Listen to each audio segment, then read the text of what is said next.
Hi there, it's Adam Forbes here from Corporate Escapology, and welcome to the Corporate Escapology podcast. My guest today is Katie Tucker. She's author of a brand new book called Do Penguins Eat Peaches? It's all about understanding your customer better. And it's particularly aimed at small businesses who don't have access to some of the big market research capabilities that corporates have. She started her career as a journalist, and the company that she worked for was taken over by a big corporate. So she spent the next 10 years working there, first in journalism, became managing editor, and then she moved into a product management role where she became running the team that looks after all the products associated with that business. But there came a time when she decided she wanted something different in her life. And so that's what we're going to talk about today, how she left work and went traveling with two small children, and then how she's eventually transformed herself into becoming an author and the journey that she's taken to build a business around that too. So there hopefully lots for us to learn here that can give us both inspiration and also build our confidence. If Katie can do it, why can't we? Hi, everybody. This is Katie. She's going to talk to us about her move from corporate life into becoming an author and a consultant. So, hi, Katie. Hi, Adam. Tell us about your journey so far. So, where did you start? Why did you even think about joining the corporate world? Or did you even think about it? And how has it started to move to get you to this point today?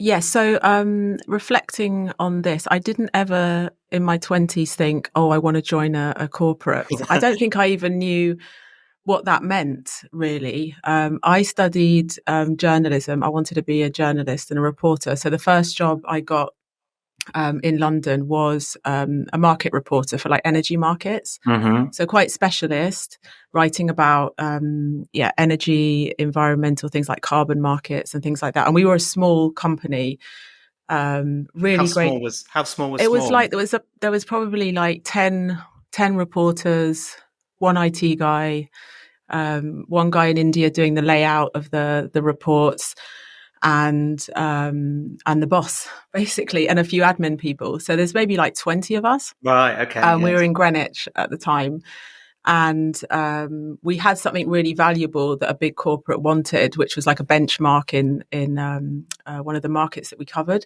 So we were actually bought by a corporate. So none of us wanted this. And I think if I think about that group of people as we were kind of absorbed into a corporate, I think it was really interesting to see how all our careers have progressed through that journey. But I do remember distinctly lots of, maybe 4 or 5 companies wanting to buy us and having meetings.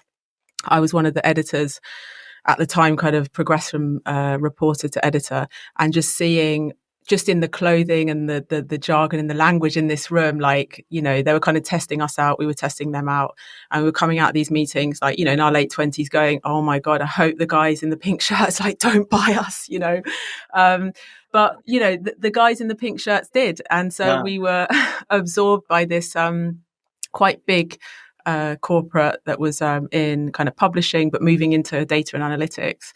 And, there was a lot of learning, I think, for us as a team where, there's more hoops to jump through, but also there's a lot of additional resource and structure and budgets and planning. We were running a daily publication, and that's quite a rhythm. It's like, you kind of always problem solving. You have to get that thing out every day. And we continued to have to do that, but we just had things went wrong a little less as we were absorbed. And then I just started to see the wider benefits in terms of getting exposure to other teams, like having a proper marketing team, having a bigger editorial team, being able to get budget for ideas that before we might not have been able to do. So I kind of ran with it, really, and stayed in the editorial team for quite a long time. Then I had my first child, and I think, corporates do provide good structure and cover for when you're out for, childbearing reasons. Yeah. And I came back and I was appointed managing editor, which was, that doesn't always happen that way. You go away on maternity leave and you come back and you get a promotion. But so I was in charge of quite a big team. And I did that for a couple of years, but I was really getting this feeling that I wanted to understand more about, the business side, why people were buying these publications. I was getting interested in how we were marketing it.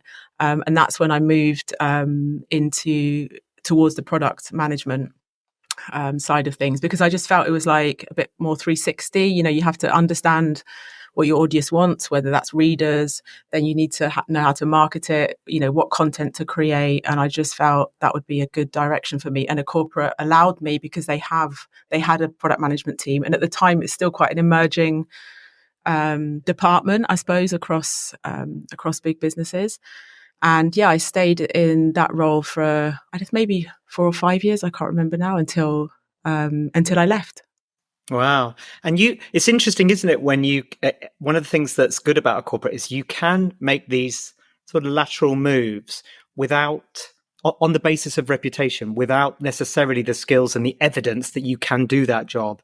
If you go outside, you have to prove almost that you can do that job. It's not so much on your potential, because that seemed to be too risky, but within the company, within the corporate, it's a much easier step to say, I've got potential to do a good job in this new field, even if it's quite different from what I've been doing. And then so the growth can be really, really quite fast and quite steep, can't it? Because you've made a move out of something that might only be adjacent, at least, if not quite different from what you might have done before. No, I totally agree. And I think before I made the jump, I even took advantage of secondments into another department. So they had this role advertised, which was more of like a web content manager, which was kind of half technology, half editorial, reporting into the marketing team. And so I kind of put my hand up for that. And there was a lot of surprise. Oh, this is more, we were thinking of a more junior person for this role. And I was like, yeah, but I think this is the future, like the digital, and I'd really like to kind of try my hand at this. And that was a really pivotal moment for me, I think, because it allowed me,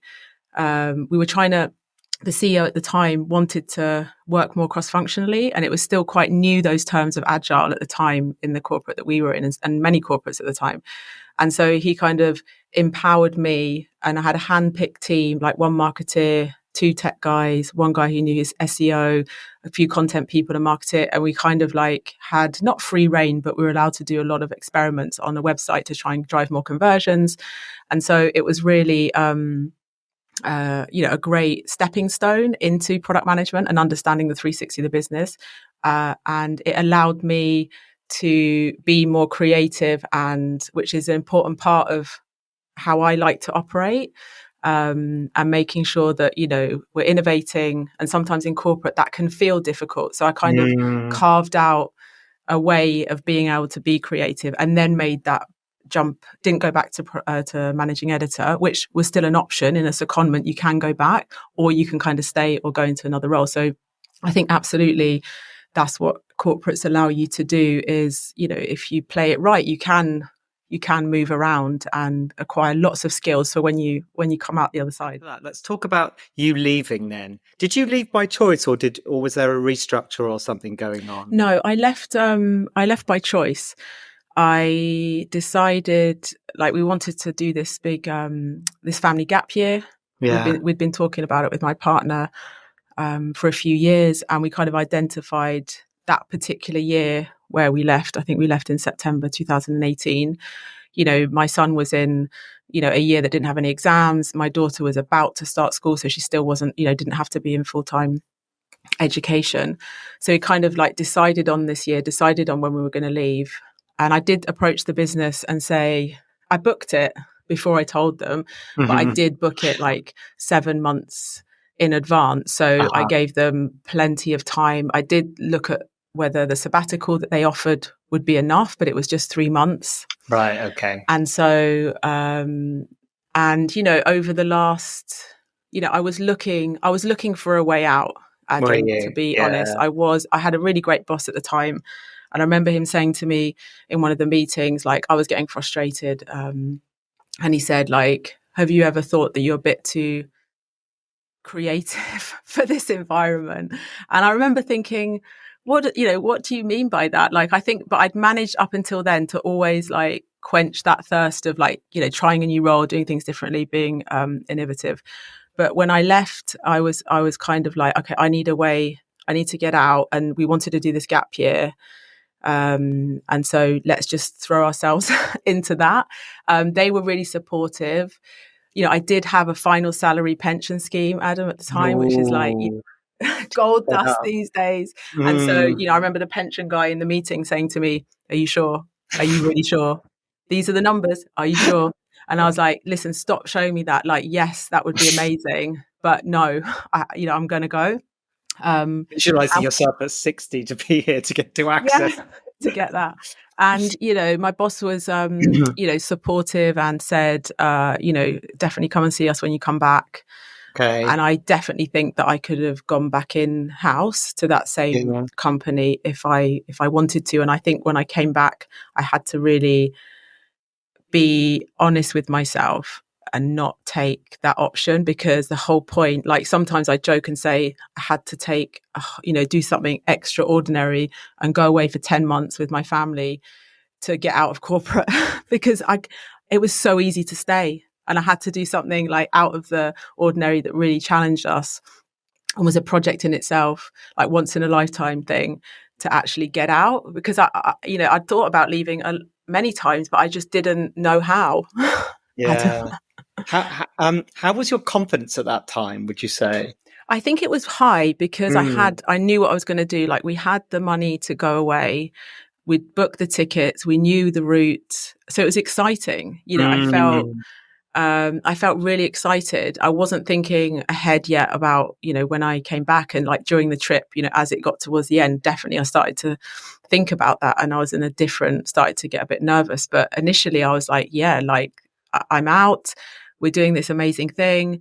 And I got, there was a lot of support and wow, you're doing this amazing thing. It was just, it carried me to be Yeah, honest. yeah, yeah. Look, she's done it. She's gone and like, left this company and so, yeah, I was fine afterwards. I really was. And, did a handover, gave them plenty of time, really worked my socks off till the last minute to make, to show my commitment to the company until the last minute. But yeah, it was only during, the last 2 or 3 months of the trip that I started thinking like, shit, what's the plan? When I get back. So yeah, I thought you had, didn't you have an idea of what you might do when you were away? I thought, right, I've got this amazing experience of traveling with kids. I'm going to do a travel course for families and build, some kind of resource to show people like how to do it and the realities of actually traveling as a family. It's definitely not all, you know, roses and unicorns. It's, it can be really tough at times with small children.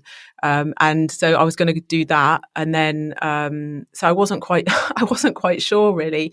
I hadn't thought like intentionally, right, I'm going to be a consultant. Not yet anyway. I was Okay, kind of like okay. feeling my way. My partner went back to his old job. So we had some kind of income coming in, but I didn't earn any money for about a year when we came After coming back. back. Yeah, I Wow. took one project that was like with a local park, and I was paid like £1,000 to redo their website and sort out their content. And it went on for months and months. It's like a charity thing. And I was £1 an like, hour. oh my God, it was just like worked out probably, yeah, like literally working for free. But that got me in to another park gig, which was more of a marketing support and content for a Mm. park in South London, and then running some workshops and understanding the needs of the park users. And it kind of like, and I was like, Mm. oh, okay, I can do this. Like I can do this actually really well. Yeah. And then that's when I suppose like in the lockdown, I was thinking, okay, maybe what can I take from product management that people that I'm, at least in that park space, working with, they haven't got a clue how to do this. I've Yeah. got something valuable here. And then I was working with a business coach at the time, which I think is always valuable when you're kind of like in that in between space. And she, pushed me in the direction of this challenge, like the publishers challenge Yeah, from okay. Practical Inspirational So Publishing. you weren't immediately thinking how I will convey what I know is through a book. Did you even No, think not that? Is that until, no, even though not you'd kind really. of recognized this love of writing, you didn't think, oh, it's inevitably then going to become a book, this? No, I didn't. Although, I think I've always, if I'm honest with myself, like I've always wanted to write a book, and I'm sure like lots of people can say that, but that was a big like secret dream and goal of mine. But I would never in 100 years thought it would be this book that the book Yeah, that's about interesting. to come out.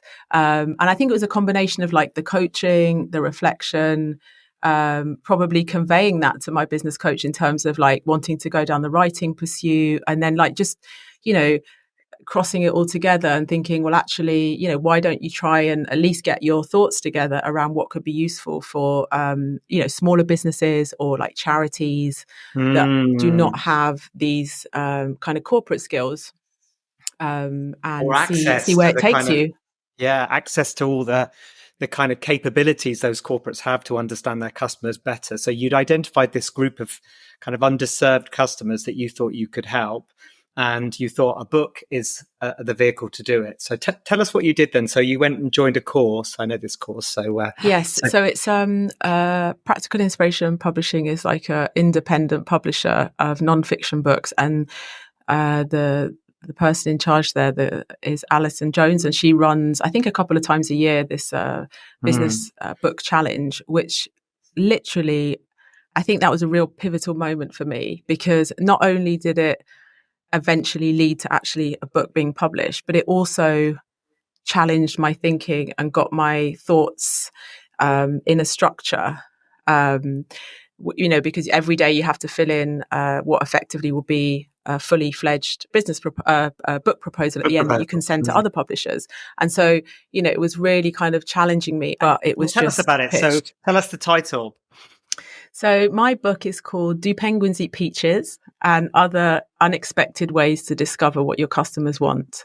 And it's out in October, and it's really written for, small businesses, could be charities, could be people just working by themselves, self-employed, or, small to medium-sized companies that don't have that kind of in-house market research resource or insight teams. And there are plenty of those as well.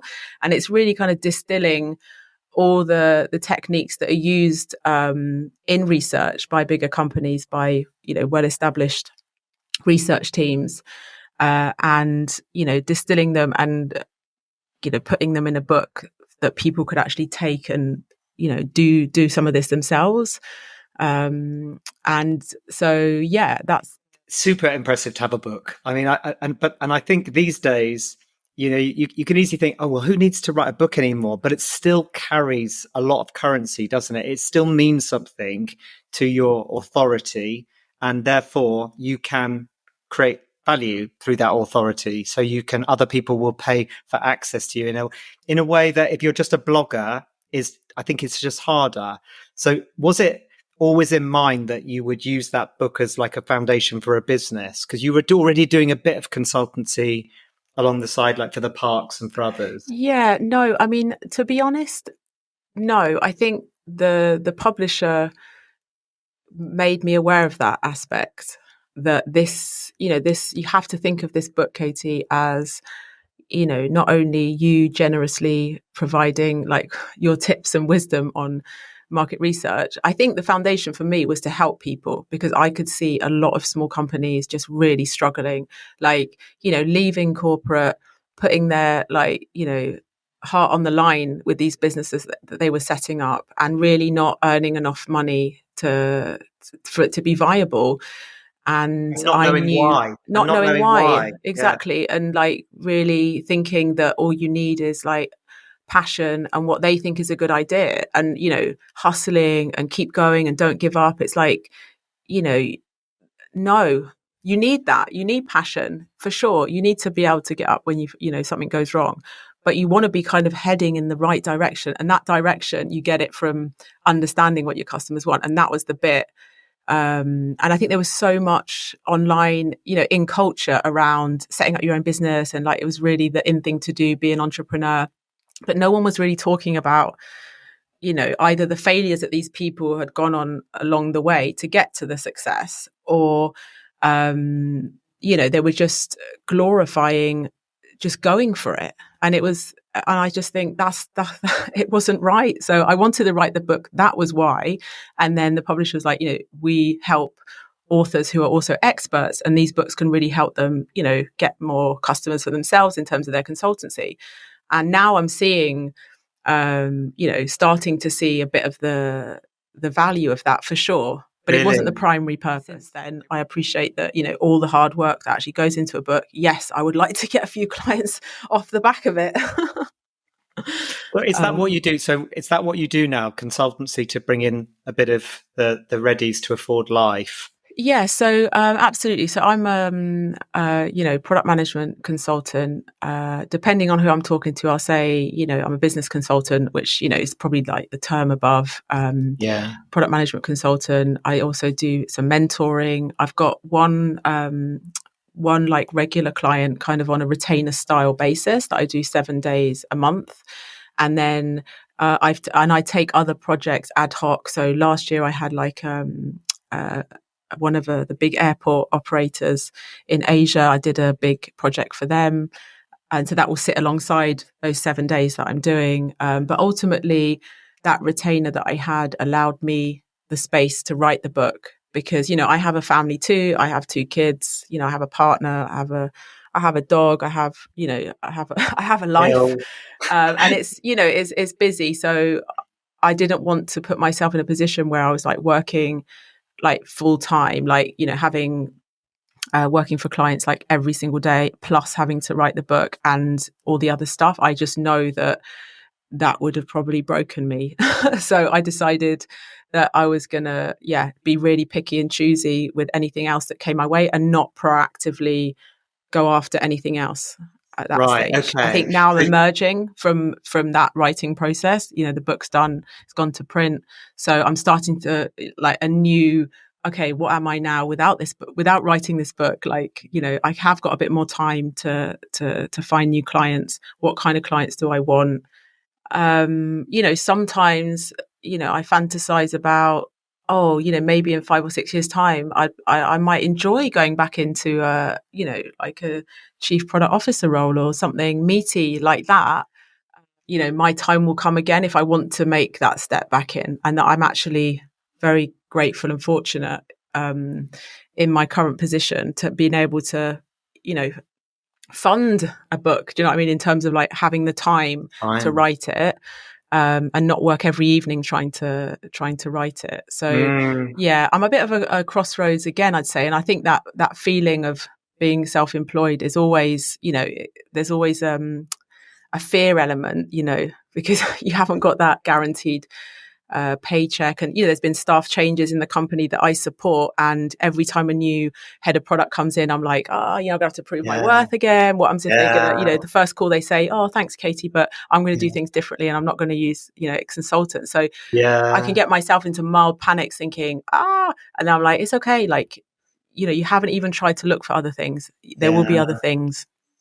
And it's So just probably, yeah. do you have a sort of buffer, like you built your money for the holiday? Do you have that? Is that one way that you kind of calm yourself by just like knowing that the sky won't fall in if that happens at, next week on the next call? Yeah, absolutely. I think that's been a big goal, like at least over the last 6 to 8 months, is to build that buffer. It wasn't, or because I didn't earn any money for like a whole year, Mm, and then I was just like building up my business, and I was saving, but then there was the whole tax thing, and like getting to grips with all of that. yeah. So although I was consistently saving, I wasn't like labeling that money, that's my buffer. Whereas now Yeah. I'm much more intentional about, I got a financial advisor and just started to think more like intentionally, because that is definitely exactly what you said. That calms me down. If I know that I can pay, all my outgoings for 3 months, okay, might not be able to have, 3 holidays a year and like a latte every day, but, I can pay all the bills that I need to. I just Mm, don't want that sense of panic. So absolutely building a no. buffer is Yeah. the secret to not panicking. I think that's right. I mean, that used to keep, that was the 3 a.m. kind of wake up. That would be very difficult for me to recover from in the early days. Just kind of that fear that I didn't have enough. Should that happen? Should or projects didn't come off as I expected, and so as soon as I had that buffer, I hardly ever even think about it now. And maybe I should a bit more, but for me, it's one of the biggest changes. One of the things that corporate people can sometimes feel when they think about life outside is it's going to be miles away from a corporate. What you do, you're going to work in a startup, you're going to work as a coach, you're going to do. But actually, most of the work that you said this to me, most of the work that people have who will do will be with corporates in some ways. You might do consulting or coaching or workshops or whatever it might be. But because we've got this sort of expectation of salary coming out of a corporate, small businesses, I found this to my cost as well with my business, Familiarize. They don't have the means to pay you, but the people that have the means to pay you are the corporates. So they're more naturally likely to be your clients. But the benefit there is that that world, it's culturally there's a quite strong fit there, probably better than going and working with a load of startups that you may have less of a fit with. So, was that a conscious decision for you to go and sell your services to corporates? Because, I wouldn't say necessarily intentionally at the beginning. I think I kind of came to that conclusion after exposing myself to a lot of smaller businesses and startups, and realized quite quickly that what they can rightly so afford to pay for this type of service is not gonna it's not gonna pay the bills, and I think it's a natural evolution, I suppose, of my services. But I think there's sometimes you can feel like, I've escaped the corporate world, like as if it's a badge of honor. So then you don't want anything to do with it. I think I had to really kind of think, actually, what are you talking about? There's loads of things within the corporate life that I actually really enjoy. And actually, I'm having the best of both worlds by supporting them. They get someone who understands how a corporate works, understands the jargon, and the language, understands like processes in big companies, but also has, enough of a distance from the day to day to give a really valuable, fresh perspective. And it allows me to be braver and bolder in my challenge to them. My business coach always says, like, finding a good consultant, once they find one, they tend to stick with them. Like she always says to me, there's some of my clients, they've been working for the same, couple of days a month or whatever for like the last 10 years. And I was like, really? Oh my goodness, this happens? Like, because, why wouldn't you? Like, you work in corporates, things are busy. You haven't got time to like faff around. And do you feel more independent now than you did when you were working in the corporate? Yeah, I suppose I do. Yeah, I haven't really thought of it that way, but I do feel, in a way, I feel more free. And with freedom comes, fear and choice and overwhelm of choice. So I think for me, there is, as you were saying before, that structure that comes with corporate, that can suit a lot of people. And, I think that's the hardest thing. It is like how to manage your time, how to organize your week, how to be, I think I miss that. You have to be patient. I think patience is something that you realize is probably one of the strongest virtues. But I would say, be patient and just trust the process, and just like try and just, take one foot in front of the other instead of like looking up too much and thinking, okay, what is the big vision plan here? Like, what is the immediate goal? Is it broadly fitting? Does it feel right? And then just keep going. I could also go and get a job tomorrow as a product manager, as a senior product manager, if I wanted to really go for it as a CPO. Like I'm okay. I can, I'm still in a position where if I had to, I could just go and get a job, like, in-house. So actually not catastrophizing too much, but that's great advice. Yeah. I think that's great advice, the catastrophizing bit and also the patience, because it doesn't come quickly. I mean, I It mean, it's doesn't come taken me a quickly. couple of years to kind of get sort of what I would describe as stable. And, and I think, is that such a big deal? 2 years? No, I it mean, not isn't. really very long No. in the scheme of things. And it's not like I've been miserable throughout there, that 2 years by any means. In fact, I've really enjoyed it, but it's felt a bit ambiguous, and it's felt a bit, uncertain sometimes what I'm doing. And I feel like you're saying the same sort of Yeah, thing. no, And absolutely. And I think sometimes you don't get to where you are without that, that like fumbling in the dark a little bit and just Mm. seeing a tiny bit of light and going, okay, maybe it's this way. You learn about it as you do it. And I think that's the whole, like, test and learn. And it's only when you step out that you can think, oh, wow, actually, I really like doing that bit. I really enjoyed doing that. And you kind of find yourself again, and start to know yourself better in terms of, I like this, I'm good at this, people need this. That's the sweet spot. So that's the ultimate. If there is something to aim for me, it's that, like, what do I actually love doing and that people need and they're going to pay for. Well, all the very best for the book. What date is it again? So the October book is the. out. So Do Penguins Eat Peaches? It's out on the 17th of October. That's a Tuesday. And it's, got some great endorsements. I had loads of Mm, beta readers, in true customer including discovery me. style, including Including you, me. Adam.